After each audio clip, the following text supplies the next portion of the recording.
Kita mau masuk sholat zuhur misalnya. Sebelum zuhur itu ada sholat sunnah. Ada 4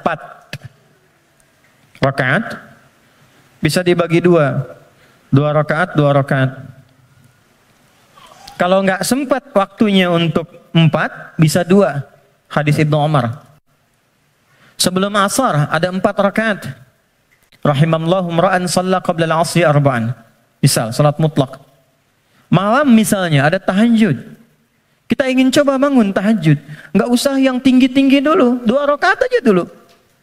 Ya, 2 rakaat untuk melatih kenyamanan hati dan fisik kita. Jangan dipaksakan dulu. Malam ini 11, besoknya berhenti. Ya. Dan nggak usah panjang-panjang dulu. Saya selalu mengatakan kalau pengen tahajud dimulai, maka mulai dengan 2 rakaat tahajud, 1 witir. Ya, dan gunakan surah paling favorit yang bisa kita ucapkan, kita bisa bacakan. 3 kul kan?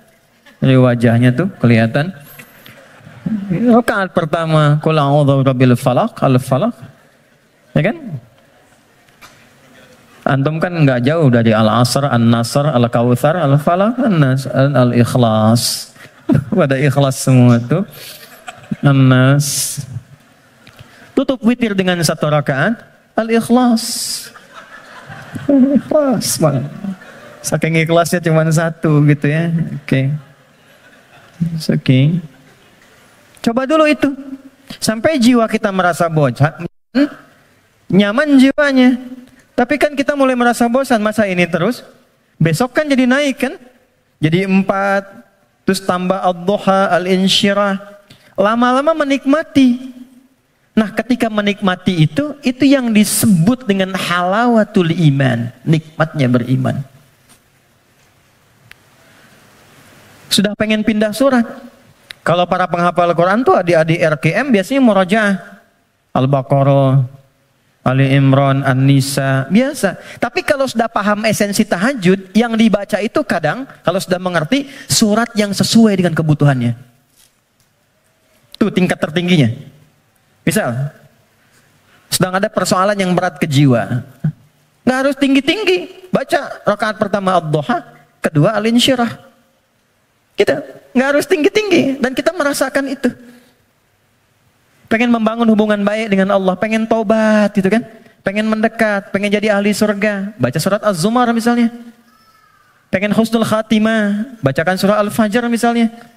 Ya, kan di penghujung ayatnya, ayat 27 sampai dengan ayat 30. Ya kan?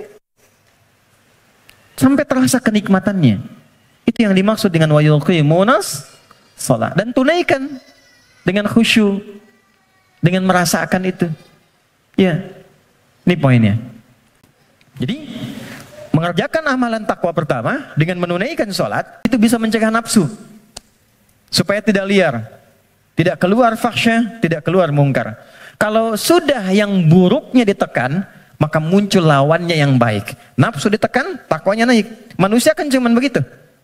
Ya, yang keluar di lisan itu kan cuma 2. Kalau bukan kata-kata baik, kata-kata buruk kan. Kalau buruknya nggak ada, baiknya keluar. Kalau pulsa kebaikannya banyak, dia yang keluar. Tapi kalau buruknya banyak, baiknya kosong, buruknya naik, baiknya tertekan. Itu aja. Itu yang dimaksud al-imanu yazidu wa yantaqis. Yazidu bitta'ah, yantaqis bil maksiat. Kalau bermaksiat, naik buruknya. Kalau bertaat, naik baiknya. Ini konfirmasi awal. Maka nafsu dengan sholat bisa ditekan, maksiat bisa dihilangkan, sekat bisa dibuka. Dibukalah sekatnya. Ini. Pelan-pelan. Makanya demi Allah saya katakan ya, sejahat-jahatnya kejahatan yang pernah diperbuat oleh penjahat. Sejahat-jahatnya kejahatan yang pernah diperbuat oleh penjahat.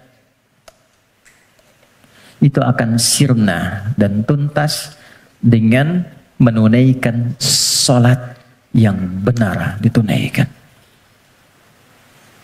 Karena itu hal pertama yang dilakukan oleh orang-orang yang ingin membuka lembaran hidupnya dan dia bangun hubungan baik. Demi Allah saya katakan, sholat. Larinya ke masjid. Dan lihat apa yang terjadi. Yang pertama Allah berikan bukan dunianya dulu teman-teman. Bukan dunia. Anda punya masalah, terlilit utang piutang dan sebagainya. Bukan dilunasi utangnya dulu. Tapi ditenangkan dulu hatinya. Nanti dari situ bisa membaca esensi kehidupan. Kemana sebetulnya hidup saya ini? Diajari nanti oleh Allah. Pola hidupmu salah selama ini. Makanya terjebak begini. Apa belum tiba waktunya kau menjadi orang yang baik? Apa enggak lihat orang-orang dulu yang pernah dulu begini, lebih buruk dari kamu, sekarang dia bisa jadi orang baik. Maka ditampakkan kisah si fulan. Enggak sengaja lihat YouTube, keluarnya malah sesuai dengan apa yang kita butuhkan. Dibuka. Nanti setelah sadar, keluar air mata tuh. Tenang, lapang, tiba-tiba ada orang datang di samping. Yang sudah lama gak kita kenal tuh. Kata orang teman lama, bro kamu kemana aja? Lama. Apa pekerjaan sekarang?